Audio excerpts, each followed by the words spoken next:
Hello, and welcome back to our channel. Before we dive into yet another fascinating and mysterious stories, I would like to invite you to watch, to like, and subscribe to the channel. Also activate the notification sound. Greetings, seeker of understanding, observer of the patterns of existence. When your thoughts drift back through the corridors of recent human history, when you recall the decades known as the 60s, the 70s, the 80s, the vibrant 90s, what images, what feelings, what distinct energies arise within your consciousness? Each of these periods, these distinct chapters in your collective story, carried a very particular flavor, a unique style, an undeniable cultural signature. You can picture it, can you not? The specific fashions that defined each era, from bell to shoulder pads, the television shows that captured the zeitgeist, reflecting and shaping societal norms, the music that became the soundtrack of a generation, each decade with its own anthems, the design, aesthetics, the art, the prevailing attitudes, the very way people moved and spoke. Each decade felt like a distinct room in the mansion of time, with its own wallpaper, its own scent. But then, a curious phenomenon is being observed, whispered about, pondered by many. A sense that after the year 1999, as your world crossed the threshold of a new millennium, something shifted. Or perhaps, something stopped shifting in the same way. The distinct, decade-long cultural revolutions, the clear stylistic breaks, seemed to have blurred, to have become less defined, less revolutionary. One could look at a television program, a film, a fashion trend from the year 2005, or perhaps even one projected for the year 2025, and find that the way people act, the clothes they wear, the design of their living spaces, while certainly evolving with technology, somehow feels broadly the same, a continuous flow, rather than a series of distinct, generational leaps, at least. This is the strange, thought-provoking theory that many are beginning to discuss. A sense of cultural stasis, a temporal blurring, and I can affirm, from a perspective that observes the currents of human experience, that this perception is not without merit. Those of you who lived through the 80s and the 90s, for instance, can vividly recall how starkly different those two decades felt from one another.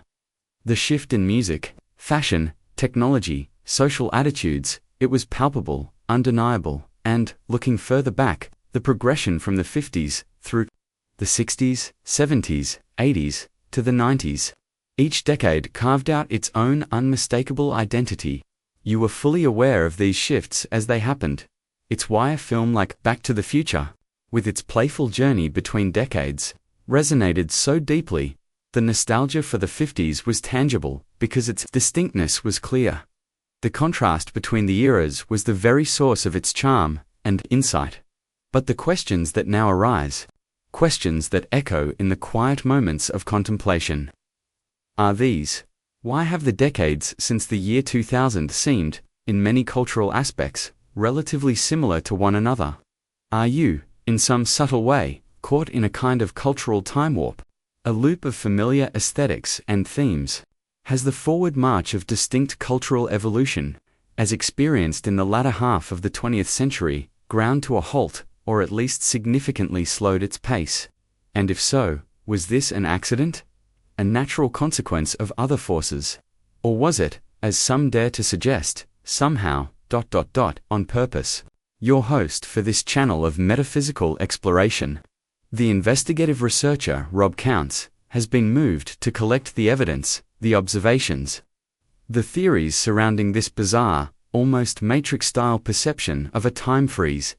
Together, let us examine if we can discern what might actually be unfolding. Is this merely a complex interplay of technological advancements, social media saturation, and economic factors creating this sense of cultural continuity? Or is there evidence, however subtle or speculative, pointing towards other, more esoteric theories? Let us journey through these possibilities together. Join us, as your host invites you, for a metaphysical show that seeks to look beyond the ordinary, into realms that are truly out of this world. A provocative thought has been voiced, one that chills the spine. You believe it's the year 1999. when in fact it's closer to 2,199. Or perhaps, more unsettlingly, the speaker admits, "I can't tell you exactly what year it is because we honestly don't know." This isn't a literal statement of chronological displacement for most, but a powerful metaphor for the feeling of being culturally unmoored, as if the familiar markers of distinct decades have dissolved. It's a sense that the cultural clock that once ticked with such clear generational distinctions has become fuzzy, its hands moving in a less discernible pattern. And if you truly ponder it, this idea of existing within a kind of matrix time warp concept resonates with the feeling many have about the post-2000 era. It gets even more curious, more perplexing, if you begin to observe people's appearances closely. Now, I anticipate the immediate counterargument. How can things possibly be the same? Look at the massive undeniable advancements in computers, in technology, in communication. And that is entirely valid.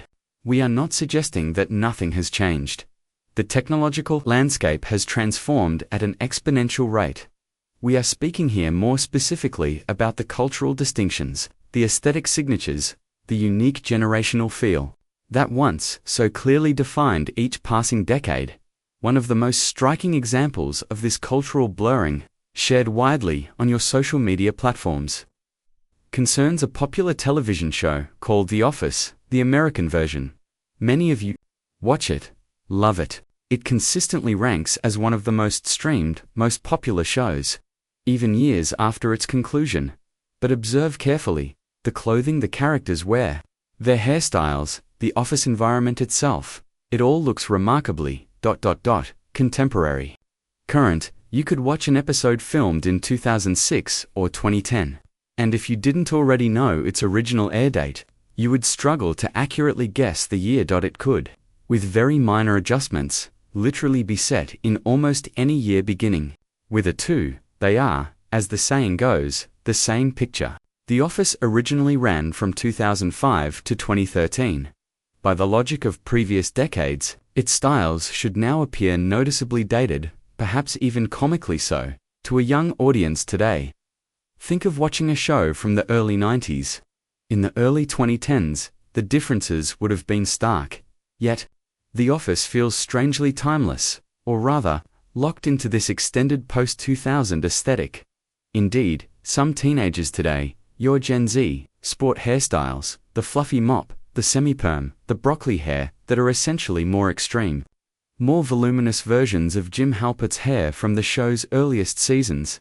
There's also a partial selective comeback of certain 90s hair trends and fashion elements, but not as a distinct new decade style, more as a retro revival within the ongoing cultural blend. Where did the clearly defined, forward-moving, distinct decade styles truly go?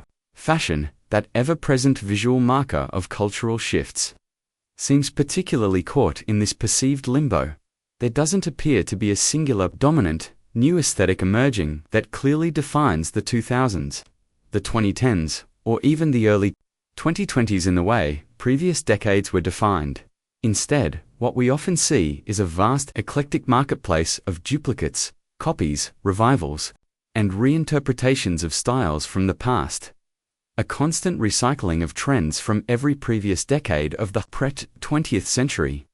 Think back, with clarity, to those distinct decade styles. They were so sharply defined, so instantly recognizable. The 1950s. For men, the greased hair of Elvis and James Dean, leather jackets, cuffed jeans. For women, the poodle skirts, the cinched waists, the elegant styles of Marilyn Monroe and Audrey Hepburn. Think of the outfits in Happy Days or Grease. The 1960s, a cultural explosion.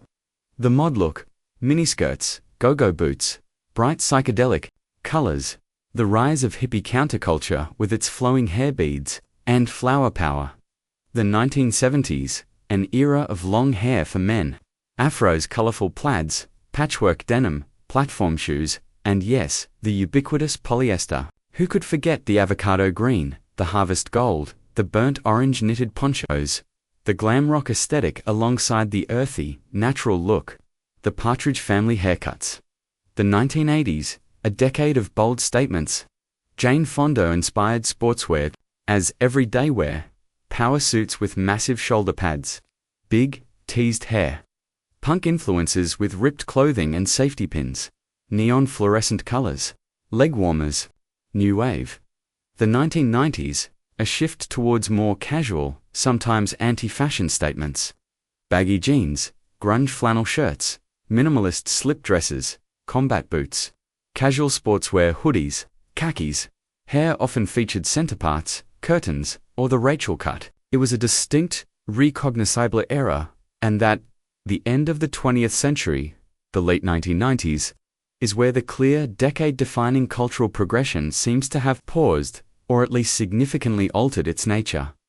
The 2000s, the first decade of the new millennium, never truly found its own singular, defining aesthetic identity in the same way it became, and has largely remained, a kind of stylistic mashup, a fusion, a blending, a remix of almost every style from past decades.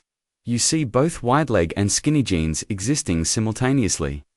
Sportswear as high fashion, tight clothes alongside baggy clothes, hair of every length, every color, often referencing previous eras. Walk into any shopping mall today. Observe the clothing choices of the people around you. You won't find one dominant decade style. You'll see elements of the 70s, 80s, 90s, even earlier periods, all coexisting, and we are now a quarter of a century past 1999, 25 years, yet a truly distinct, universally recognizable 2020s style that breaks radically from the previous 2 decades has yet to fully crystallize in the same way the 70s broke from the 60s, or the 80s from the 70s.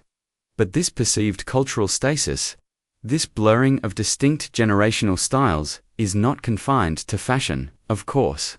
Fashion is merely the most visible, most immediate indicator, because we observe how people present themselves constantly. Have you also noticed a similar trend in your popular entertainment, particularly in Hollywood filmmaking? There seems to be a diminished capacity, or perhaps a diminished willingness, to produce truly original, groundbreaking narratives, especially for large-scale cinematic releases. So many of your blockbuster movies, your most heavily promoted films, are remakes, reboots, sequels, prequels, or adaptations of creative properties that originated in the previous century, particularly from the late 1970s through the 1980s and 1990s. Take a look at this curated list. A small sample from a much larger catalog of remakes found on resources like IMDb, Total Recall, RoboCop, Point Break, Footloose, The Karate Kid, War of the Worlds, The Day the Earth Stood Still, Hairspray, Charlie and the Chocolate Factory, Cinderella Live Action, King Kong, Clash of the Titans, Carrie, Planet of the Apes. And this list barely scratches the surface, especially when considering the horror genre, which is replete with remakes of classic films.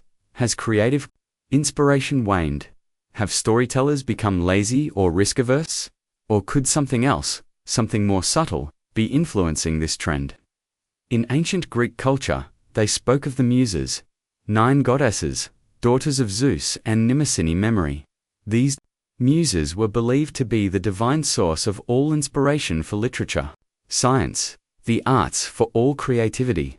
When an artist, a poet, a musician, a philosopher, experienced a creative block, a barrenness of ideas, they would often say that they had lost touch with their muses, or that the muses had stopped taking care of them, had withdrawn their divine favor. The muses were held in extremely high esteem. Their inspiration considered essential for any truly great work.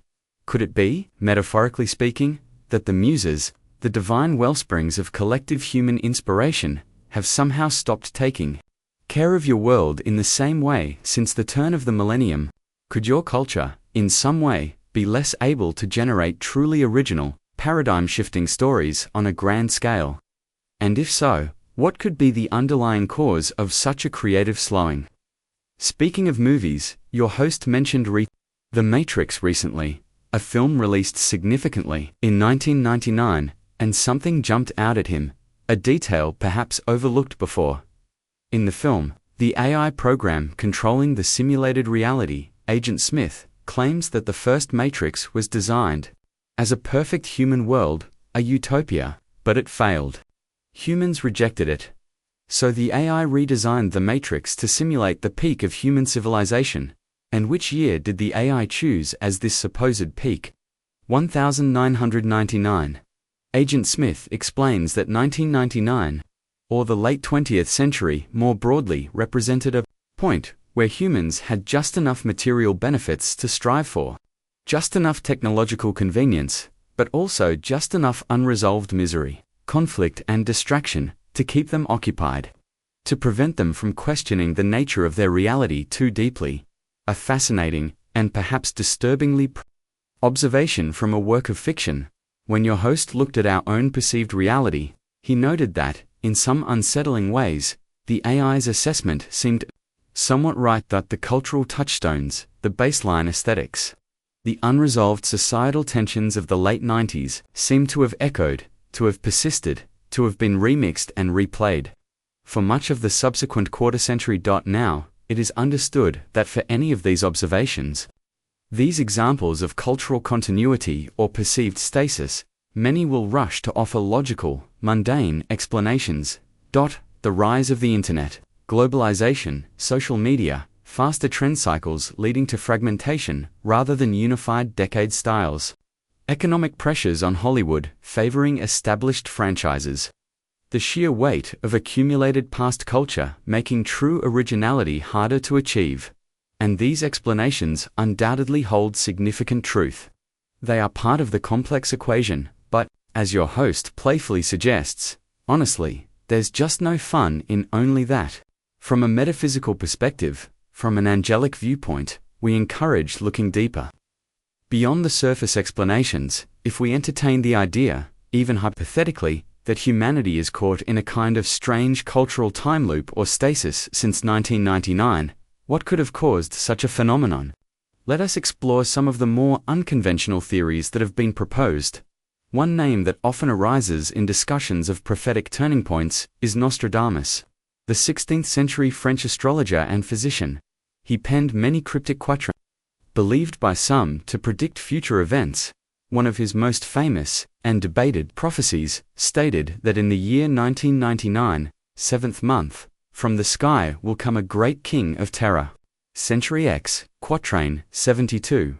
Nostradamus wrote many things, often obscure and open to wide interpretation. It's not entirely clear that he meant a literal end of the world by this king of terror. It could symbolize a major shift, a period of great upheaval, a change in global consciousness or power, but the timing, 1999, is undeniably curious in the context of this cultural stasis theory. What is also weirdly coincidental, as your text notes, is that in late June and July of 1999, the spectacular comet Hale-Bopp was prominently visible in your skies, having made its closest approach to Earth in 1997, but remaining a significant celestial event for many months. Comets, throughout history, have often been viewed as omens, harbingers of change, divine messengers, or even portents of doom. Some highly speculative theories, existing on the fringes, have suggested that perhaps Comet Hale-Bopp was more than just a celestial visitor. Could it have had a more direct, unseen impact? Some even whisper that the comet, or a fragment, might have actually impacted the Earth back then, causing a catastrophe so profound that reality itself was altered or humanity was shifted into a different state. But if that were the case, a literal, devastating physical impact, why are we all still seemingly here? Such an event would surely have destroyed civilization as you know it. This leads to even more bizarre mind-bending theories, it is said. In your scientific understanding, that when a human being physically dies, the brain continues to function. For a brief period, perhaps up to 7 minutes or so.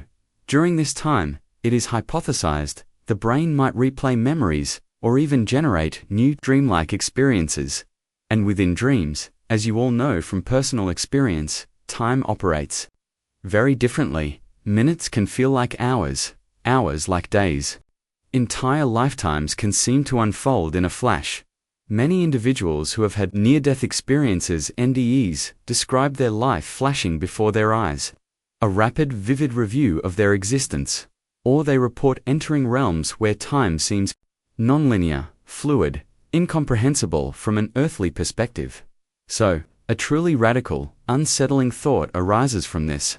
What if the predicted catastrophe of 1999, whether Nostradamus's King of Terror, the comet, or something else did occur? What if humanity, as a collective, experienced a kind of death event? And what if we are now, all of us, living within those interdimensional spaces of consciousness, within that extended 7 minutes of the collective human brain replaying memories, or generating a new, shared, dreamlike consensus reality that feels like an eternity, but is actually a fleeting moment on a different plane of existence? A world stuck replaying the cultural highlights, the familiar aesthetics, of the period just before the event. A disturbing, yet thought-provoking metaphysical speculation, returning to the realm of fiction that often mirrors deeper anxieties, or unacknowledged truths. The movie The Matrix again, released in 1999, offers another potent metaphorical framework. In that story, the world as perceived by most humans was an artificial projection, a sophisticated computer simulation, created by sentient AI machines that had taken over the world after a war with humanity. The AI had, according to the film's narrative, scorched the sky to cut off the machine's solar power, and then enslaved humanity, using their energy as a power source, keeping their minds placidly plugged into the Matrix. Set around the year 1999, believe it or not, as your text indicates, some people in your world genuinely believe something akin to this scenario, that we are, in fact, living within an incredibly advanced artificial projection, a simulation, and that AI, or some other controlling intelligence, did indeed take over. Around that millennial turning point, subtly freezing or controlling cultural development to maintain a stable, predictable, manageable, simulated environment. These are, of course, extreme theories, residing far outside mainstream thought, but they reflect a deep-seated human intuition that something fundamental may have shifted or become stuck. Around the turn of the last century, a feeling that the vibrant, distinct, forward-moving cultural pulse of previous decades has been replaced by something else, a hall of mirrors, an echo chamber, a perpetual remix of the familiar.